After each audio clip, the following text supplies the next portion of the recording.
extremely optimistic human being. No matter how much we try to destroy this planet, nature will fight back and restore the planet. We can fight nature as much as we want. We can cut all the trees. We can bomb countries. Recently, in the next few days, I think President Obama is going to Hiroshima. For the first time, an American leader is going to Hiroshima. Here's the place where we dropped the first atomic bomb and destroyed Hiroshima. But do you know that today Hiroshima is a booming forest cover led country?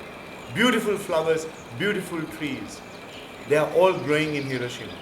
So the point I'm trying to make here is we cannot destroy nature, however much we try. We will destroy ourselves as we destroy nature.